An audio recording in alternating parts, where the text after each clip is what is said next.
What's up guys, it's Gone, and today we'll be looking at the 2021 MLB Farm System rankings after the draft and trade deadline. Farm systems are incredibly important not only to getting pipeline players into the majors at an affordable rate, but also to trade for veterans when in contention. Teams with lower records will want a great farm system to see what prospects stick in the majors. Farm system rankings can be a telltale sign of how close a team is to competing in the majors, as teams like the Padres, Rays, and Blue Jays not only had a lot of homegrown talent, but also traded some of that talent for great players. Teams with relatively weak farm systems can replenish their farm system through smart drafting, and vice versa. The trade deadline can knock a farm system's ranking along with young players graduating from prospect status to rookie status. For example, Rays young outfielder Randy Arozarena was still a prospect after the 2020 season, despite playing as a star in the postseason. These are teams 11 through 30. If you guys would like to see the top 10, please hit the like button down below.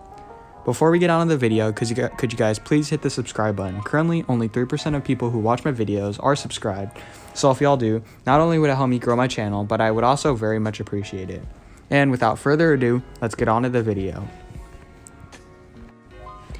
The White Sox have the worst farm system now in the MLB, and this doesn't mean that they're due for a long rebuild, but because many former top prospects like Andrew Vaughn, Michael Kopech, Garrett Crochet, and Moncada, Robert, and Jimenez all became rookies either this year or last year. The bad shape of their farm system made it so that they had to trade their current second baseman in Nick Madrigal in order to get a star reliever in Craig Kimbrell. However, it isn't all bad for the White Sox farm, as guys like Colson Montgomery, Yoleki Cespedes, and third baseman Wes Kath can all rise up the ranks if they develop their hitting tools better. Overall, the state of the White Sox farm system means that the White Sox have their set window of contention right now and for the next 4 years, give or take a few. Next up at 29 is the Oakland Athletics, who, like the White Sox before them, had to trade away major league talent to get star veterans because they don't have enough talent to get it done in their farm. Their first pick in the 2021 MLB draft was ironically taken by Maxwell Munsey, who was their second Max Muncy drafted by the A's. While he isn't the most elite prospect right now, he possesses some above-average tools for a prospect, and if his power develops and as he grows into his frame, he can be a great prospect. Another first-round pick in Tyler Stroderson is their best prospect, and he's one of the best pure hitters in the lower levels of the minors, hitting .315 with an on-base percentage of .400 as a catcher in Single A. However, besides those two, there isn't much to talk about in the A's farm system. At 28 is the Houston Astros, and their farm system has taken a beating with the combination of their young players graduating into the majors, struggling in the minors, and causing their stock to fall, and the loss of their first and second round picks in the last two drafts. The sudden demise of this once great farm system really shows how crucial the draft is to keeping up and maintaining a good farm system. One of the former best prospects in the game, in Forrest Whitley, has struggled in AAA with his command, causing his stock to fall, and making their best prospect probably catcher Corey Lee. Lee is a bat-first catcher hitting .313 between high A and Double A at his age 22 season. He could be called up in the majors within the next year or two and become an impact bat. At 27 is the Philadelphia Phillies, and they just barely squeak by the Astros with their acquisition of Rangers prospect Hans Kraus, who's a projectable, strong right-handed pitcher. Besides Hans, their top prospects could probably consist of 2020 first-round pick and right-handed pitcher Mike Abel and shortstop Bryson Scott. Scott has the potential to stick in at an everyday shortstop position and provide some great defense and a decent bat from the left-handed side. Mick Abel and their 2021 first-round pick and Andrew Painter are both big right-handed pitchers with some elite stuff but command issues. That makes them very raw. But if they can fix that when they're in the minors, then they can see their stocks rise, along with the Phillies farm system in general. If those two pitchers develop, they can become a great two-headed monster in the MLB. That will be just what the Phillies could ever have dreamed of when picking those two.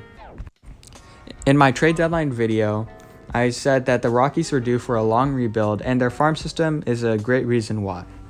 The only real great prospect is outfielder Zach Veen, who they drafted in the first round in the 2020 draft as one of the best prep hitters in his class, and he definitely has lived up to expectations so far, hitting .292 in Single A. While their 2021 first-round pick in Benny Montgomery is still incredibly raw, he projects to be a defense-first center fielder, which works great in the huge Coors Field outfield. Basically, none of their top prospects were acquired in trades, and the highest is Iguris Montero, who was acquired in the Arenado trade and who may be in the top 10 Rockies prospects as well. And he can also make his major league debut this season if the Rockies call him up.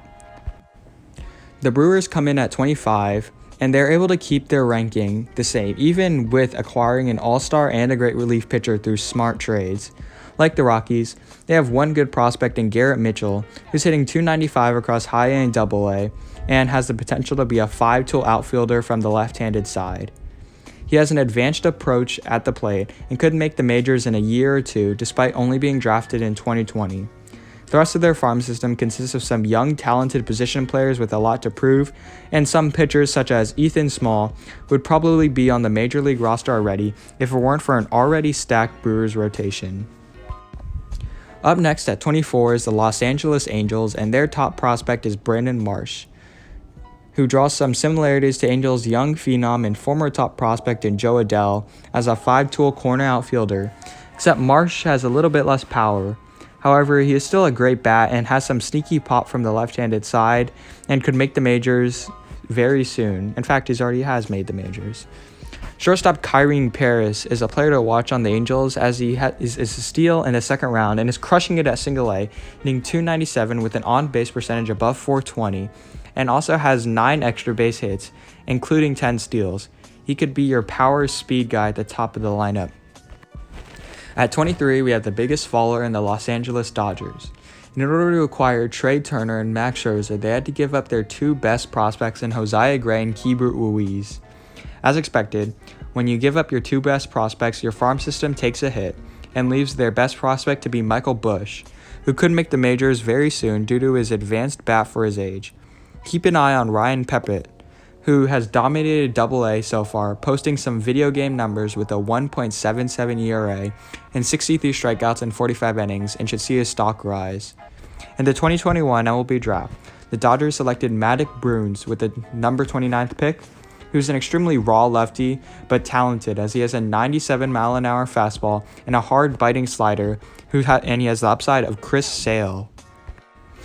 At 22, we have the St. Louis Cardinals, and they have 3 really talented prospects in Nolan Gorman, Matthew Liberatore, and Jordan Walker. Nolan Gorman is one of the best third base prospects in the game and is mocked in many trades, as he didn't really have a position with Nolan Arenado playing at the hot corner. Liberatore just needs to shine up his command, but he looks like an extremely talented left-handed pitcher. Jordan Walker is also a young third base prospect who will most likely move to the other side of the diamond in first base or second base, or maybe even a corner outfield position. Joshua Baez, who they had to sign for overslot value in order to get him, but he's still an extremely raw prospect with a ton of swing and miss in his game, but light tower power.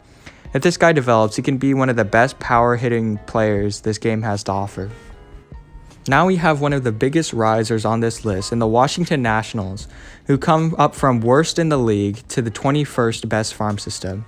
They acquired 2 great prospects in Josiah Gray and Keibert Ruiz, who immediately become their top 2 prospects and have the ceiling to be all-stars that have shown enough in the majors and the higher floor of the minors to have a floor just to be decent starters on a rebuilding team, so even worst case scenario works out. Their 3rd best prospect is Cade Cavalli, who has some elite upside so far, and he's throwing extremely well with a 2.47 ERA and 103 strikeouts in 62 innings across high A and double A. You should expect to see the hard-throwing right-hander in Cavalli stock rise considerably very soon.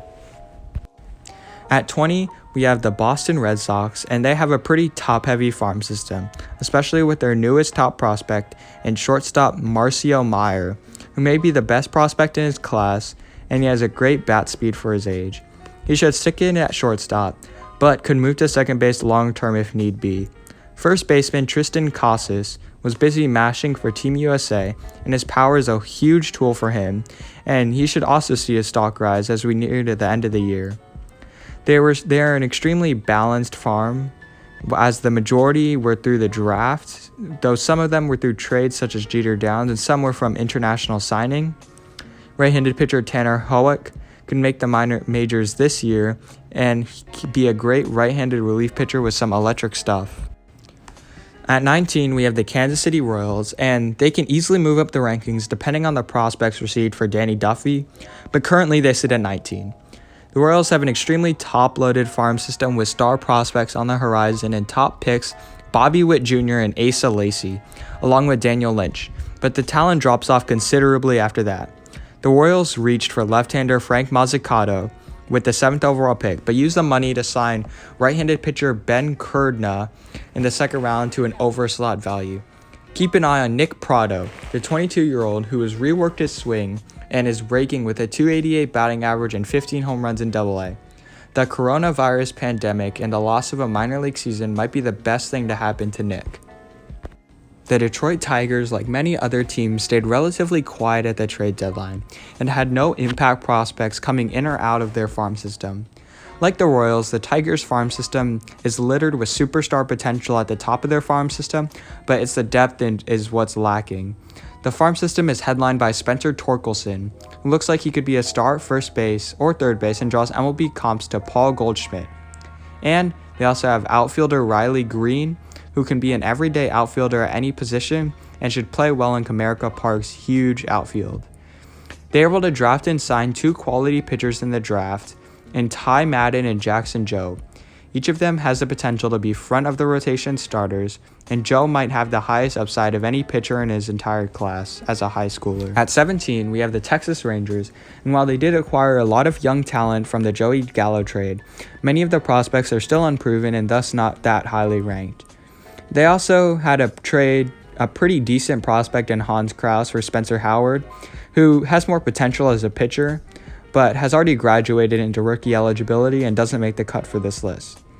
They have 2 premium prospects right now and top picks Josh Jung and Jack Leiter. Jung is an MLB-ready third base prospect who can hit for power and has a solid stick at third base, while Jack Leiter was the number 2 overall pick in this year's draft and is oozing with potential and also has the potential to make a fast track through the minor leagues as his command already looks solid and his pitch repertoire is set. At 16, we have the Atlanta Braves, and while most of the prospects from their once elite farm system have graduated into the majors, such as Ronald Acuna Jr. and Max Fried, there are still some elite prospects on their way to helping the major league team. While Christian Pache has struggled in the majors so far, he's an uber-talented hitter with such elite speed and defense that his floor is a solid Gold Glove caliber center fielder with below-average offense. Drew Walters is like Pache, but will most likely move to a corner outfield position, and his bat is more solid.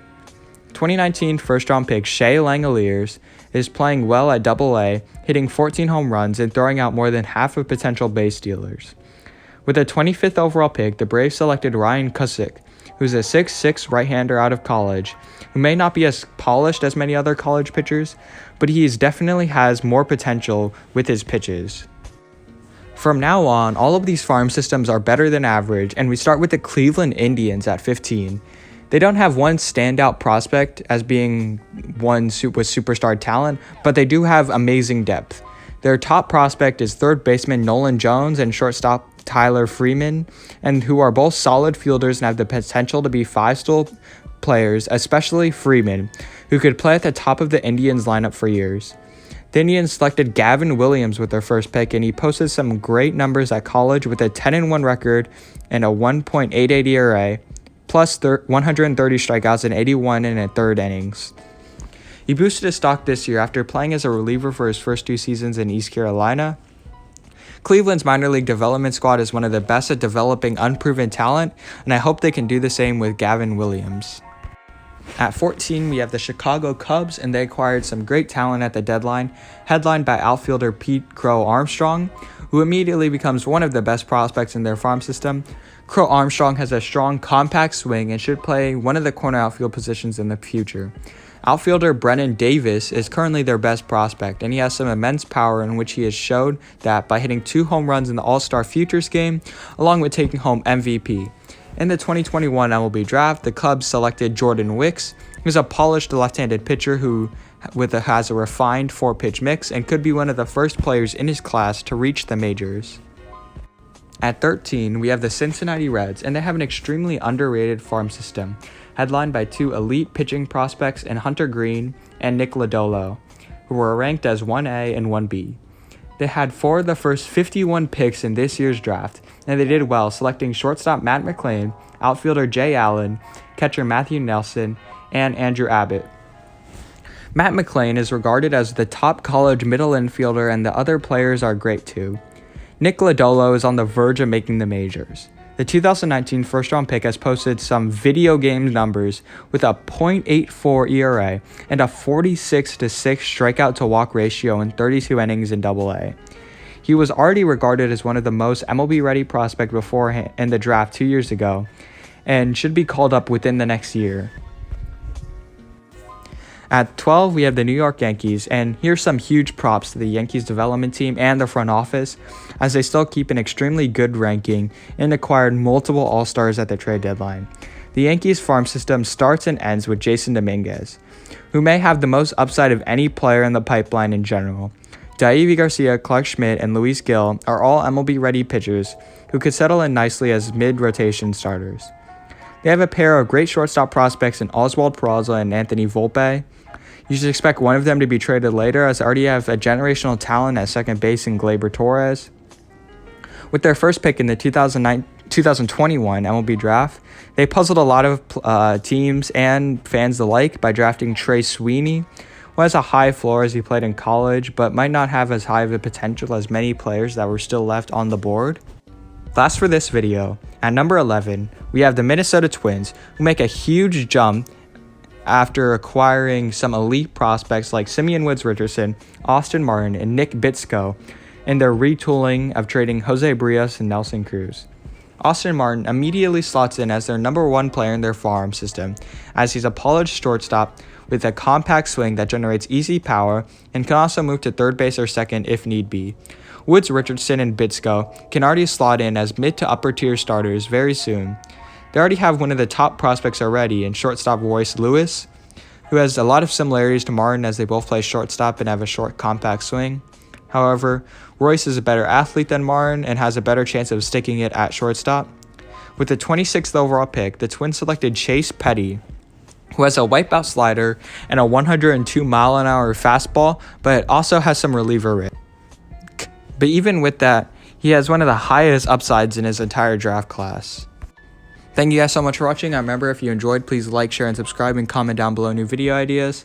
I'm going to do the top 10 farm systems in the league, and then maybe some on the 2022 MLB draft. So stay touched, hit the bell. Bye.